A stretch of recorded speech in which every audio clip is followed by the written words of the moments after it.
Dr. T. Sumathi.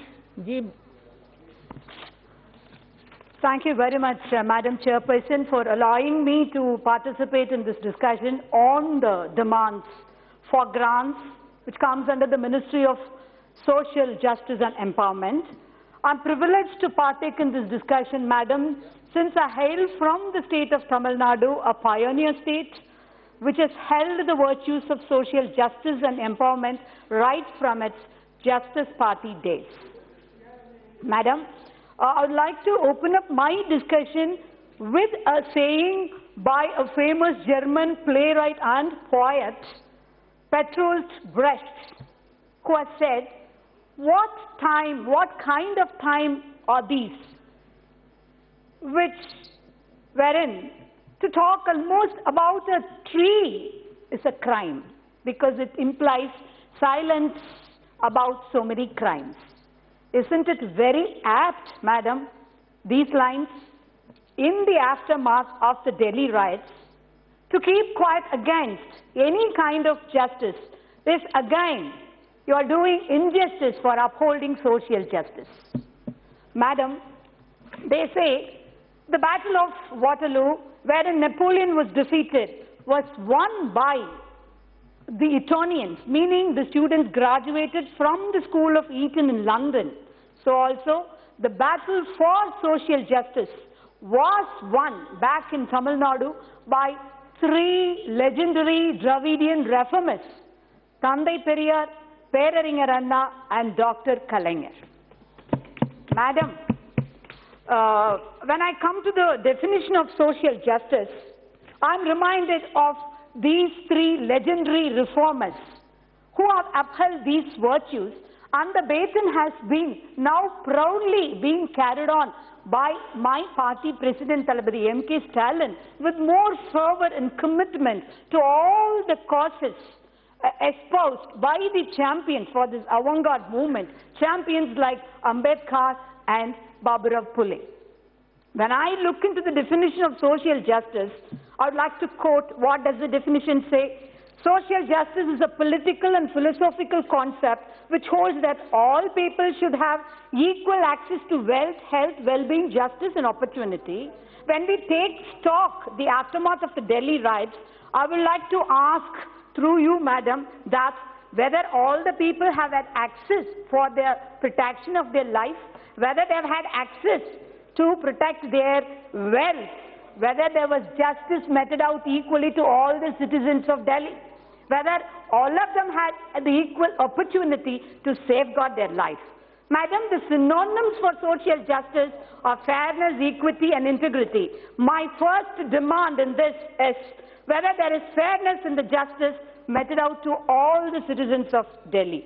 Madam, I know pretty well that I need to talk about the demands here, but at the same time, to reflect upon the term social justice is very important in this juncture, because I would like to quote, I quote, because social justice assigns the rights and duties in the institutions of a society which enable people to receive the basic benefits of cooperation. Social justice helps us work towards celebrating diversity in our communities and countries. Unquote. Do we really celebrate diversity in this country now? Suppressing all voices of democratic protest and plural voices is the present deplorable scenario here. Madam, in Europe, great revolutionaries and rationalists like Voltaire and Rousseau took almost 50 years to awaken their countrymen and prepare them for a revolution. But our Thandai Periyar took just 20 years to achieve social justice in Tamil Nadu, where in other countries, all the reformers and rebels have taken centuries to achieve such aims. Madam, I would like to place it on record, the track record, what are all the achievements Tamil Nadu has done in the field of social justice and empowerment. The first constitutional amendment of Article 15, Class 4, that gives powers to government to provide reservation education was done due to the relentless fight in Tamil Nadu way back in 1950. Dr. Kalaignar continued to protect the constitutional rights of SC, ST, minorities, backward and most backward communities by following 50% reservations. He was instrumental in getting the inner reservation for Arundaviya community, And when our party president, Thalapathy M.K. Stalin, was the Minister for Local Body and Administration, he was instrumental in filling up all the vacancies which are reserved for the Arundhadiyar, the inner reservation of the Arundhadiyar community, particularly for the women vacancies, in an effective way. Dr. Kalaignar was the first one to propose and implement reservation for destitute women, physically challenged persons, and for the transgenders. He brought the 33% women reservation in local bodies, 30% women reservation in government jobs. The Tamil Nadu government, during his days, at present provides 69% reservation, for which, during his tenureship as Chief Ministership, Dr. Kalaignar was instrumental. Madam, they say, all are equal, but some are more equal than others. In order to have a fair, balanced equality, I urge the government to bring a Reservation Act for OBC, SC and ST and to place it in the 9th schedule of the Constitution. I am proud to remind here that the government of Tamil Nadu, headed by Dr. Kalaignar, was the first government to create a separate ministry for backward classes way back in 1969. I wish to bring to the notice of this august House a matter of very urgent importance. Madam, the 3-member expert committee on creamy layer for OBC is needless and unwarranted, since we already have a constitutional body, the National Commission on Backward Classes, to look after the OBC-related issues. It is sad to note that in that committee, not a single member is from the OBC. To determine a creamy layer on the basis of salaried income only and to remove groups A and B is unjustifiable and could eliminate the deserving OBCs. That's why our dear Dr. Kalaignar called the creamy layer as the Kirumi layer. Kirumi in Tamil means virus in English. The government has totally ignored the report of the Parliamentary Standing Committee on Welfare of OBC dated 9/3/2019, submitted to the Honourable... Madam, I'm the only speaker. I've got 15 more minutes. Only speaker. Therefore, I urge the Ministry to reject the 3-member expert committee and advise the National Commission on Backward Classes to look into the equivalence post in public sector undertaking PSUs and on creamy layer. Injustice anywhere is a threat to justice everywhere. I wish to record the grave injustice being done to the OBC students in the seat allotments of MBBS and postgraduate medical seats under All India quota. Though this issue relates to the Ministry of Health, I want to record this in the discussion in the social justice, since it's a problem related to the implementation of social justice. Madam, the 27% reservation mandated by the government orders for OBC students have not been implemented by the Medical Council of India in All India quota seats. This has to be taken note of it, and the Health Ministry has to take a decision to extend 27% reservation to OBCs and should file in a reply in the Supreme Court. I've got the data about the lack of funds allotted to the post-metric scholarship as well as the pre-metric scholarship to all the students. It had to be increased.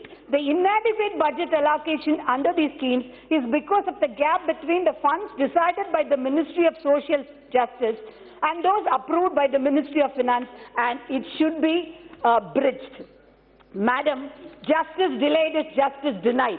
The implementation of reservation for SCs, STs and OBCs in higher educational institutions funded by Centre was delayed for more than 15 years after the announcement, while the same for EWS was done within a month of announcement. This disparity should be set right. Madam, again, the Ministry of Social Justice has created Dr. Ambedkar Foundation and allotted funds. We are happy and it's a welcome move. Similarly, the government has to create Thandai Periyar Foundation for furthering the ideology and message of Thandai Periyar. Madam, coming to the empowerment of women, we are now in the millennial era talking about the empowerment, but way back in 4th century BC, when Aristotle was lecturing to his students that women were subjective to men, that men were rulers and women were subjects, it was Augustine, a woman who disguised herself as a man and became the world's women's first doctor. And who was Plato's teacher? It was Meletasio Aspasia, who was a woman celebrated as the first lady of Athens. But here, in this Even after the government having declared the year 2001 as the year of women empowerment, we are still fighting for 33% reservation for women. Isn't it a shame, madam? I wish to place it on record that reservation is our birthright. It is neither a concession nor any arms given as mercy to us. We want minimum, not maximum 50% reservation, and the government should take steps to implement the 33% reservation. Dr. Kalainar has implemented 50% reservation for women in urban local bodies too. So it is the first state to do so in the whole country. Madam, just 2 more minutes. Right is its own defense. So I wish to urge the ministry through you to allot more funds for the persons with disabilities, like there are 70 million persons with disabilities here, physically challenged people, and the funds allocated is 230 crore only. You have to increase it. Also, the fund for the Deen Dayal Disabled Rehabilitation Program should be increased. Under the Pradhan Mantri Adarsh Gram Yojana, I have adopted a village by name Sittalapakam, and 1 minute, madam, I'm concluding. And I request you to urge the central ministry to give pressure upon the state government, because the Tamil Nadu government has sent back the Nirbhaya fund without properly utilizing the whole amount. It's a shame on the ADMK government for not having fully utilized the fund. So I would like to conclude my speech again with Brecht. Those who take the meat from the table teach contentment. Those for whom the taxes are designed demand sacrifice. Those who eat their fill speak to the hungry of wonderful times to come. Those who lead the country into the country, I'm concluding, last line. Those who lead the country into the abyss call ruling too difficult for ordinary men. Thank you very much, madam.